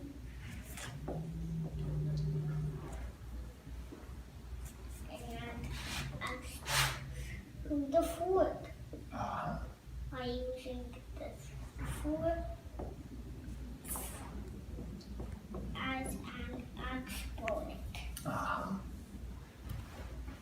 Which is divided by x squared whole square. Mm-hmm. Which means you have to copy the square. Okay? Mm-hmm. Outside right here to make it whole. So we have 4 minus 1 is cubed. Mm-hmm. Plus 3.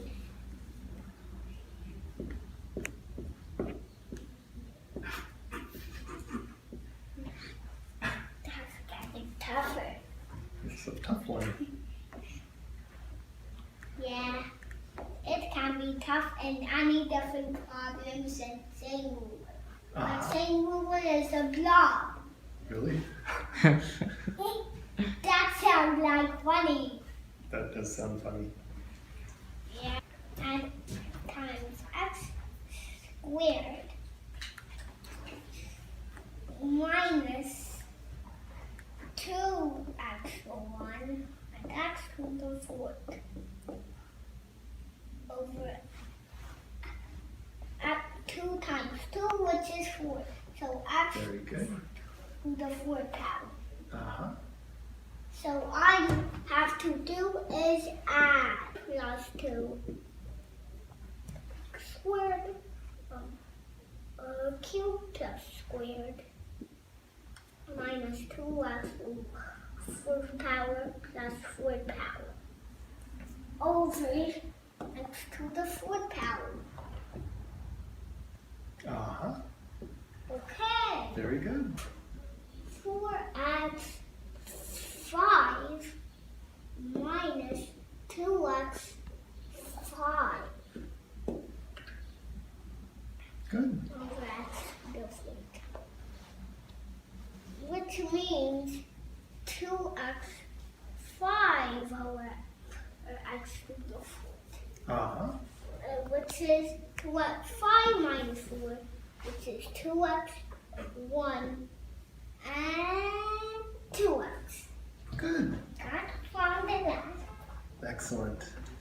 Are you ready for the biggest challenge? Yeah. Are you ready for the blob? Derivative of y equals x plus 1 whole thing squared. And you gotta use the chain rule. Yeah, gotta use the chain rule. This is really tough on cosec rule. That's, the chain rule is just about the toughest rule. Fine. Power rule and quadratic rule are not tough. Blob is x plus 1. Which means the value of blob is y prime equals blob 2 minus 1 and f prime of blob. And here's the values of x plus 1. It's y prime equals replace blob by x plus 1.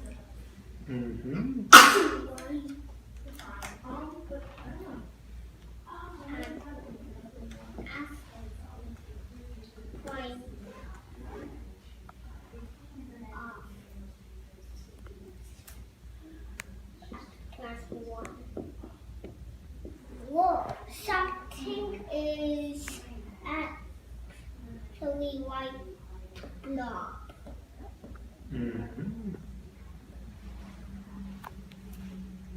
Well, anything multiplied by 1 is just itself. To simplify this,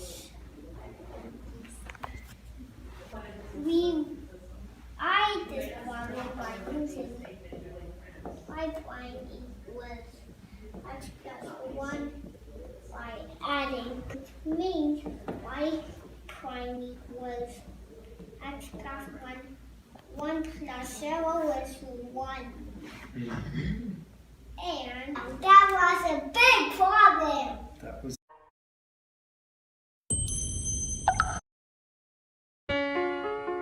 চিঠিতে Barack Obama বলেন, সুবর্ণ আইজাকের মতো অসাধারণ মেধাবীদের প্রয়োজন যুক্তরাষ্ট্রের। I've had the pleasure of meeting Isaac Barre on several occasions, and it's always a delight to meet someone who's so young, so bright, so full of knowledge, and so interested in learning.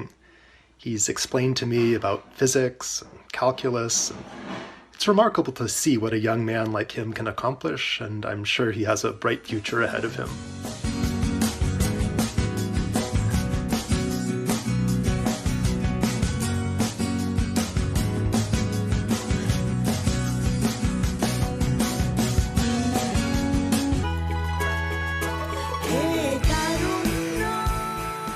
চার পেরিয়ে পাঁচের পথে হাঁটছে সুবর্ণ।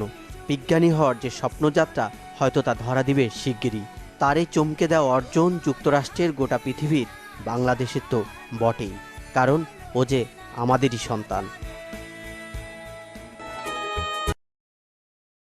Ledecky has a swimming strategy that should be impossible if it wasn't for her technique. At the 2012 London Olympics, Ledecky wasn't the favorite to win the 800 freestyle. She qualified to the Olympic final with the third best time. Rebecca Adlington from Great Britain was the crowd's favorite, of course, but also the defending champion in this event and the world record holder. Lotte Friis had been Adlington's main competitor for years and the world champion in 2009. Next to them, Mireia Belmonte was having the best swim meet of her career and had already won a silver medal in the 200 butterfly.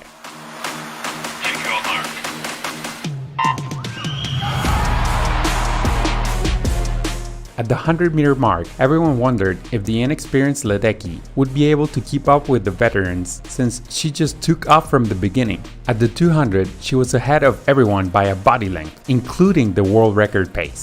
In the events of 200 meters or more, some swimmers go out too fast only to get fatigued by the middle of the race. Everyone watching expected this to happen to Ledecky, but at the 400-meter mark, Friis was the one that was hurting. Ledecky was still one body length ahead of the world record. Freeze and Adlington simply could not keep up with Ledecky's pace. Mireia, who was the least affected by Ledecky's pace, must have felt amazing when she passed the two favorites. With only 50 meters to go, Ledecky was below the world record and ahead of Mireia Belmonte by 3.5 seconds.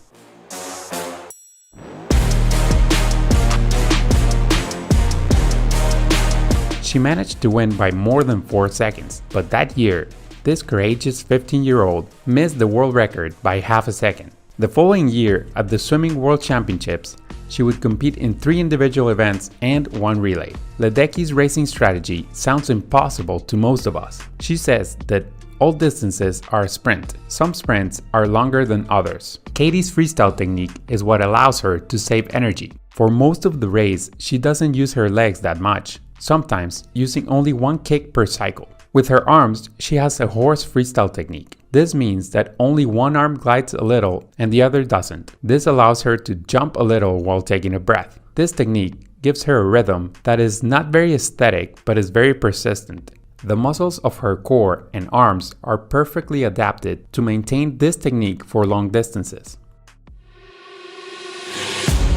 Can I be your star tonight?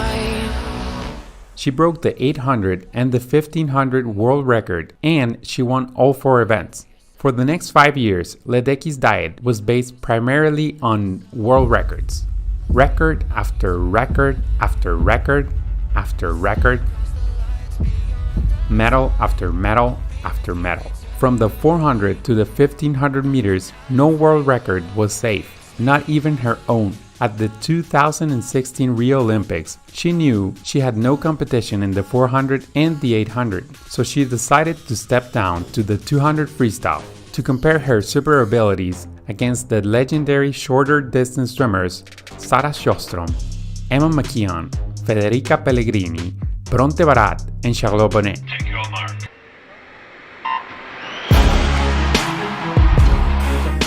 Not having a top speed as high as theirs, she passed the first 50 meters in 5th place. At the 100-meter mark, she was already in 2nd, and she took the lead with only 50 meters to go. The last 50 meters is when the Golden Swede, Sarah Sjöström, makes her attack.